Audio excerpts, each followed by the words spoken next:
Hello students, today we are going to talk about chapter 9 from the book First Flight, and the chapter name is Madam Rides the Bus. This chapter has been written by Valli Kannan. Originally this story was written in Tamil language and this was translated by K.S. Sundaram in English language. And the pictures given in this story are by R.K. Lakshman, famous cartoonist.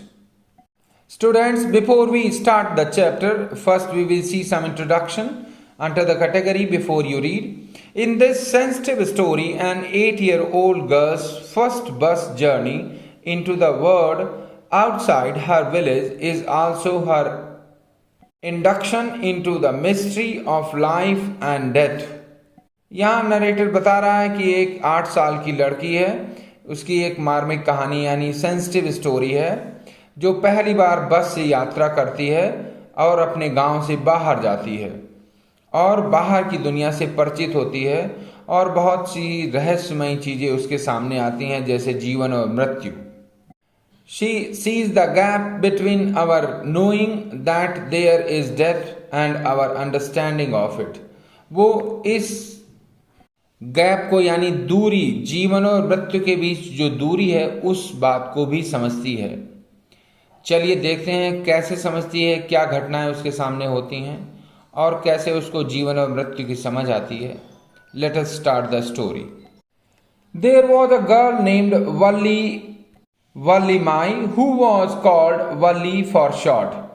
एक लड़की थी जिसका नाम full name जो है वल्ली माई है और short में उसको घर में वल्ली बुलाते हैं. She was 8 years old and very curious about things. वो लड़की जिसकी उम्र 8 साल है और वो बाहर की दुनिया से बहुत ज़्यादा जानकारी इकट्ठा करना चाहती है. Means she is very eager. यहाँ क्यूरियस का मतलब उत्सुक है. When a person has a curiosity to know more and more about something और someone. Her favourite pastime was standing in the front doorway. उसका सबसे पसंदीदा पास टाइम यानी समय बिताने का जो शौक था, जो तरीका था, was standing in the front doorway of her house. यानी अपने घर के सामने वाले दरवाजे पर खड़े होकर के लोगों को आते जाते हुए देखना. Watching what was happening in the street outside. वो दिन भर यही देखती रहती थी कि बाहर गली में क्या हो रहा है. There were no playmates of her own age. उसकी उम्र का उसके पास कोई साथी नहीं था. प्लेमेट्स का मतलब खेल के साथी यानी जो साथ खेलते हैं. On her street, उसकी गली में. And this was about all she had to do. और इसी वजह से वह रोज दिन भर अपने दरवाजे के सामने खड़े होकर बाहर आते जाते लोगों को देखती थी. But for Valli, standing at the front door was every bit as enjoyable as any of the elaborate games other children played. यहाँ पर नरेटर बताता है कि बल्ली के लिए बाहर अपने दरवाजे के सामने खड़े होना बहुत ही इंजॉयबल यानी मज़ेदार गेम हुआ करता था और वो हर क्षण का, ये कह रहा है कि एवरी बिट एज एंजॉयबल यानी जितनी देर वो वहाँ खड़ी रहती हर समय यानी हर क्षण जो है उसके लिए इंजॉयबल यानी आनंद से भरा क्षण होता है यानी टाइम होता. जैसे कि बाहर जो बच्चे खेलते हैं एलेबोरेट गेम्स यानी कि जो बच्चे बाहर खेलते हैं प्लेग्राउंड में, उन सब के बराबर ही एंजॉयबल था वल्ली के लिए बाहर अपने दरवाजे के सामने खड़े होकर आते जाते हुए लोगों को देखना. Watching the street gave her many new unusual experience. और जब वो बाहर गली में आते जाते हुए लोगों को देखती थी तो यह उसके लिए एक बहुत ही असाधारण अनुभव हुआ करता था रोज की तरह. The most fascinating thing of all was bus that travel between her village and the nearest town. सबसे ज़्यादा आकर्षक, यहाँ पर फैसिनेटिंग का मतलब आकर्षक से है यानी जो चीज़ सबसे ज़्यादा उसको अट्रैक्ट करती थी वह बस थी जो कि उसके कस्बे से, उसके गांव से और पास के कस्बे तक यात्रा करती थी यानी दिन में कई चक्कर लगाती थी. It passed through her street each hour. ये बस जो है हर घंटे उसकी गली से गुजरती थी.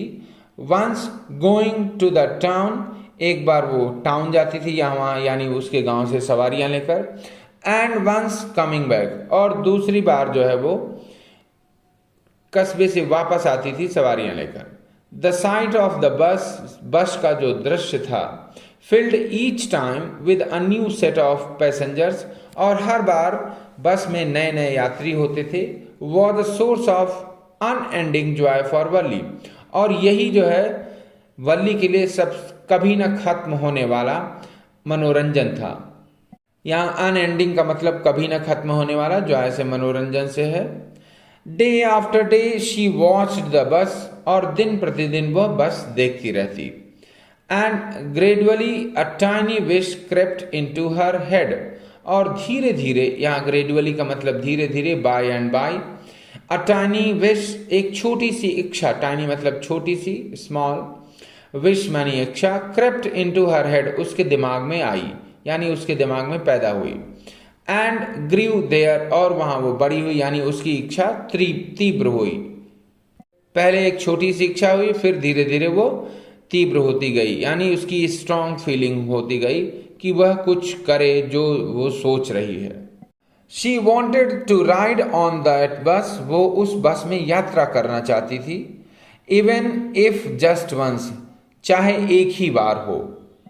This wish became stronger and stronger, और ये इच्छा जो है उसकी तीव्र होती गई, यानी बलवती होती गई।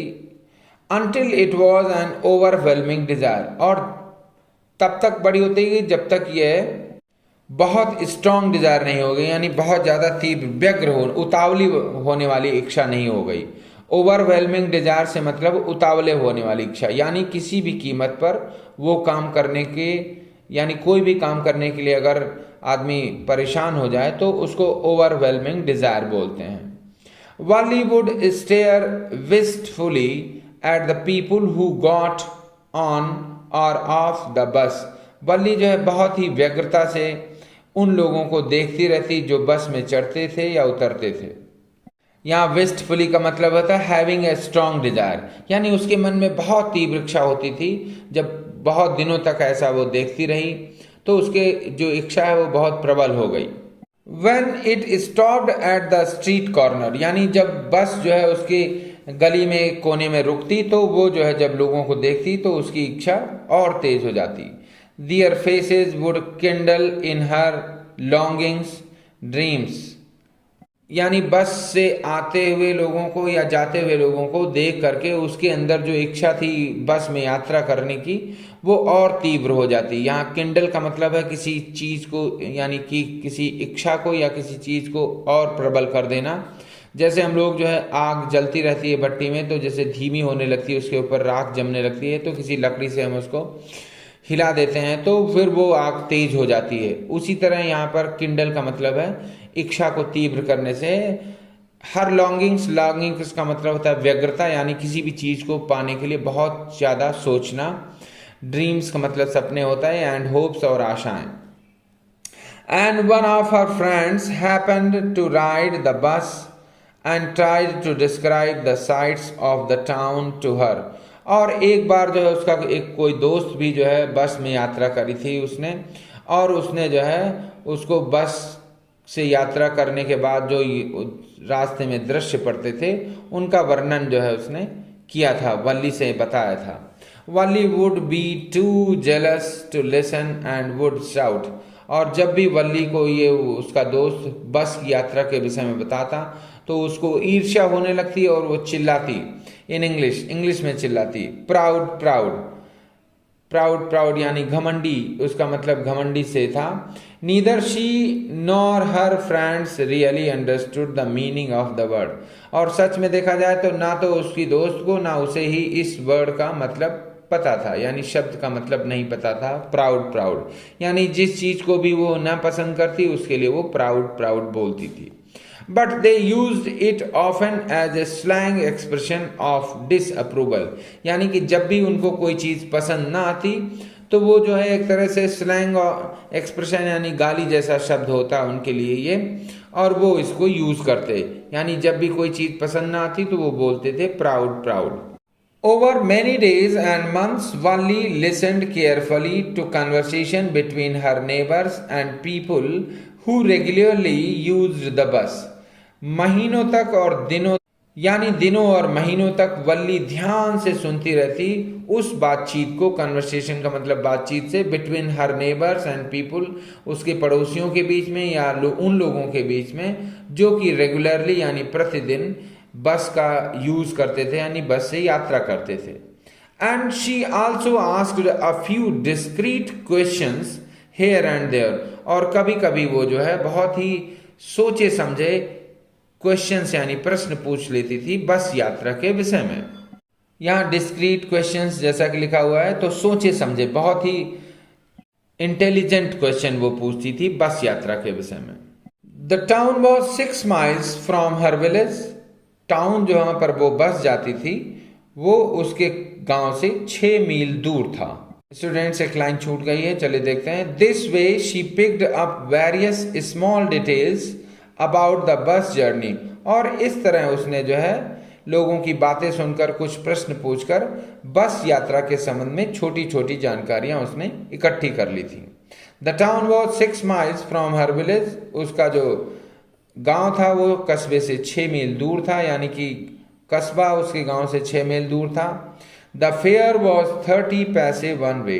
और एक तरफ का किराया, फेयर का मतलब बस का किराया, एक तरफ का किराया वो 30 पैसे था, 30 पैसे. Which is almost nothing at all. और जो वल्ली के लिए कुछ भी नहीं था, यानी ये बहुत बड़ी कीमत नहीं थी. She heard one well dressed man से, यानी ये बात जो है एक बहुत ही सूट बूट पहने हुए आदमी से उसने सुनी थी कि ये 30 पैसे बहुत ज्यादा नहीं होते. But to Valli who scarcely saw that much money. लेकिन वल्ली ने उतने पैसे शायद ही कभी देखे हों. स्केर्सली का मतलब हार्डली से है, बहुत मुश्किल से उतने पैसे उसके पास कभी थे या देखे थे. फ्रॉम 1 month टू नेक्स्ट, यानी एक महीने से दूसरे महीने के बीच में इतने पैसे उसके पास मुश्किल से ही आते थे. इट सीम्ड अ फॉर्चून, यानी इतने पैसे इकट्ठा करना बहुत बड़े सौभाग्य की बात थी वल्ली के लिए. The trip to the town took 45 minutes. उसके गांव से टाउन यानी कस्बे की जो यात्रा थी उसमें 45 मिनट लगते थे. ऑन रीचिंग टाउन, वहां टाउन में पहुंच करके, if she stayed in her seat, उसने सोचा कि अगर वो कस्बे में पहुंच जाए बस के द्वारा और वहां रुके, एंड पेड अनदर 30 पैसे, और दूसरी बार वो 30 पैसे दे दे, यानी लौटने का किराया, she could return home on the same बस, तो वह उसी बस में अपने गांव वापस आ सकती है.